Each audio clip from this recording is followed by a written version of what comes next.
Welcome to citizen channel. இந்த வீடியோவில் வந்துட்டு நான் இஞ்சி பூண்டு ரசம் எப்படி வைக்கணும் அப்படிங்கிறத சொல்கிறேன்.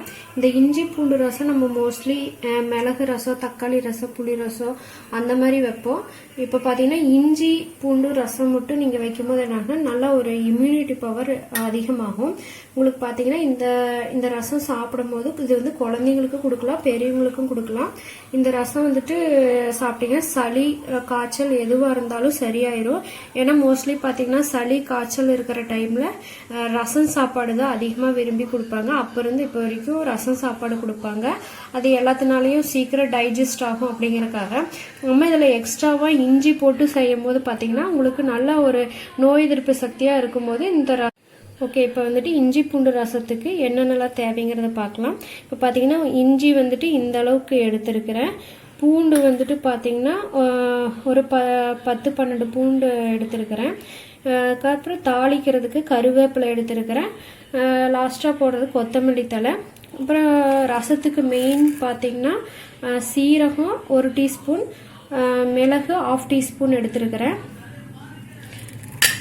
அதுக்கு அடுத்தது புளி வந்துட்டு ஒரு நெல்லிக்காய் சைஸில் ஊற வச்சிருக்கிறேன். இப்போ பார்த்தீங்கன்னா நம்ம இந்த இஞ்சி பூண்டு சீரகம் மிளகு இதெல்லாம் வந்துட்டு நம்ம அரைக்கணும். அது வந்துட்டு அரைக்கிறது வந்துட்டு நான் வந்துட்டு மிக்சிக்கு பதிலாக இதில் வந்துட்டு நல்லா தட்டி அதை அப்படி யூஸ் பண்ணிங்க அப்படின்னா உங்களுக்கு ரசம் வந்துட்டு நல்லா டேஸ்ட்டாக இருக்கும். மிக்சியில் அரைக்கிறத விட இந்த கல்லில் தட்டி நீங்கள் ரசம் வச்சு பாருங்கள். கண்டிப்பாக வந்துட்டு இந்த ரசம் வந்துட்டு ரொம்ப நல்லா இருக்கும். அதுவும் இல்லாமல் இதெல்லாம் தட்டி போடும்போது பார்த்தீங்கன்னா உங்களுக்கு அந்த ரசத்தில் எல்லா எசன்ஸும் இறங்கும்.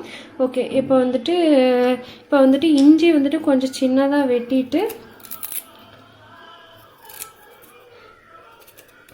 இஞ்சி வந்துட்டு சின்ன சின்னதாக வெட்டிக்கலாம். அப்போ தான் நல்லா கொஞ்சம் மிக்ஸ் ஆகும். இப்போ பார்த்தீங்கன்னா ஃபஸ்ட்டு சீரகம் மிளகு எடுத்து வச்சுக்க சீரகம் மிளகு போட்டு தட்ட போகிறேன்.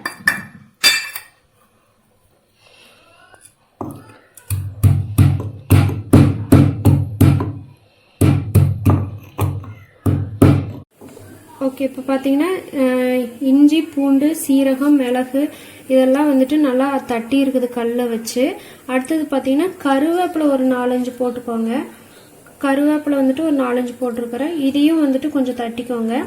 அதுக்கப்புறம் கொத்தமல்லி, இதில் வந்துட்டு கொத்தமல்லி கொஞ்சமாக இவ்வளோ மட்டும் ஆட் பண்ணிக்கோங்க, அது கருவேப்பிலை அளவுக்கு. இதையும் போட்டு கொஞ்சம் நல்லா தட்டிக்கோங்க.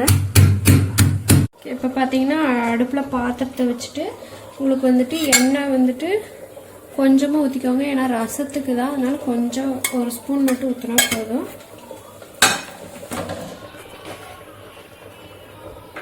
ஊற்றிட்டு காஞ்சதுக்கப்புறம் உங்களுக்கு வந்துட்டு கடுகு வந்துட்டு போட்டுக்கோங்க.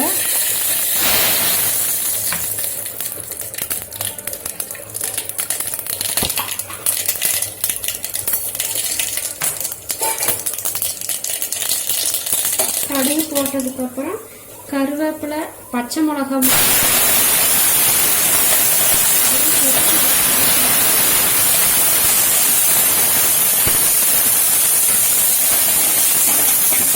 கருவேப்பிலையும் பச்சை மிளகாயும் எடுத்துக்கிறேன். அது போட்டு நல்லா தாளிச்சிக்கோங்க. தாளிச்சதுக்கப்புறம் பார்த்தீங்கன்னா இந்த கரைச்சி வச்சிருந்த புளியும் தக்காளியும் எடுத்து வச்சுக்கோங்க.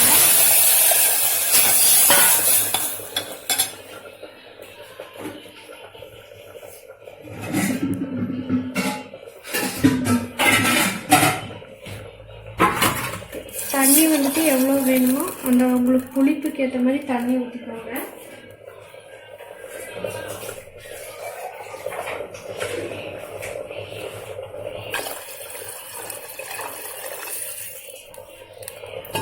ஊற்றியாச்சு. அதுக்கப்புறம் நம்ம இந்த இடித்து வச்சுருந்த இந்த இஞ்சி பூண்டு சீரகம் மிளகு இதையும் போட்டுக்கோங்க.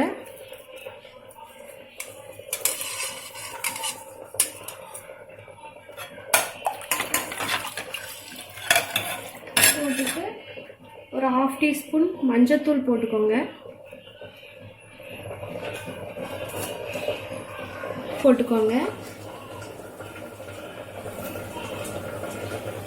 உப்பு வந்துட்டு உங்களுக்கு தேவையான அளவு போட்டுக்கோங்க.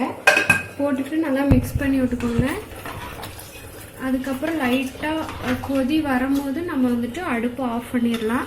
ஒரு கொதி மட்டும் வரட்டும். ஏன்னா நம்ம இந்த இஞ்சி பூண்டு தக்காளி எல்லாம் போட்டிருக்கிறோம்ல, அதனால் கொஞ்சம் ஒரு கொதி வரட்டும். ஓகே, இப்போ பார்த்தீங்கன்னா ரசம் வந்துட்டு ஒரு கொதி வந்துடுச்சு. இப்போ வந்துட்டு இந்த டைமில் கொத்தமல்லி தூவி நம்ம ரசத்தை இறக்கிடலாம்.